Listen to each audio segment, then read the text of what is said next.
I've been trying to figure out how to explain this for months. Let's start with water is like glue for the hair.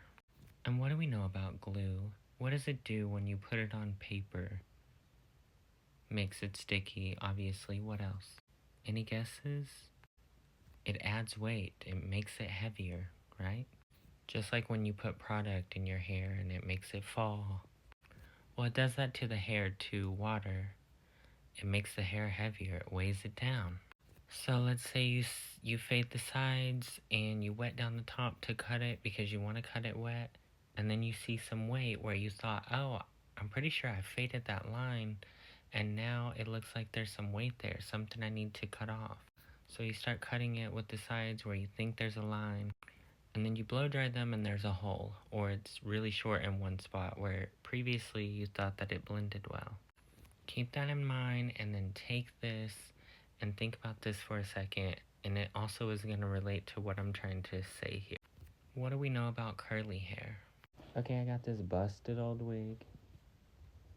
I want you to look at just this curl right here. See it hanging down? See how it's like pretty curly, coily, right? Now look, this is going to put weight to it, right? And it expands, right? But when I let it go, what does it do? It contracts, it pops back up, right? This is with weight, without weight, see? And if you straighten curly hair, what happens when you get it wet again? It contracts, right? It expands when you straighten it, it gets longer, and then whenever you wash it, what happens? Curls up again. The exact same thing happens to straight hair. And I know it's kind of hard to picture, and you're thinking, that doesn't happen. If it doesn't happen, then why do people with straight hair straighten their hair and it looks different? It's different. Even if you have straight hair, you may not notice it as much, especially if you don't straighten your hair, but it does expand and contract, maybe not as much as curly hair. So when you put water on it, it's like that extra weight makes it expand, and then whenever you dry it, it contracts. Or you can also say like it's relaxed when it expands, and then it's like contracted, it like back up after you wash it, right? So when someone comes in to get a haircut, especially, this is mostly for like men's hair cutting, although it works for women's too. Especially if they have curly hair, you notice a big difference. Their hair is in that like relaxed, like expanded state. Even if they have straight hair, it's fallen, they've put product in it, they've worn a hat, they've messed with it all day, they've worn a hoodie, it's been pushed down.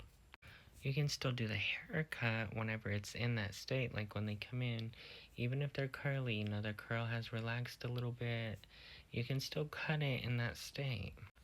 With straight hair too, like it's gonna be like down a little bit, it's gonna be relaxed, it's gonna have expanded just a tiny bit. You can cut it that way, but you need to keep in mind that it is down, it's pushed down, it's weighed down, and it's going to contract back up. It's gonna, like I said earlier, and whenever it does that, it's not gonna look the same as whenever you cut it when they came in, because that's not the way that it is, like that's not how it lives.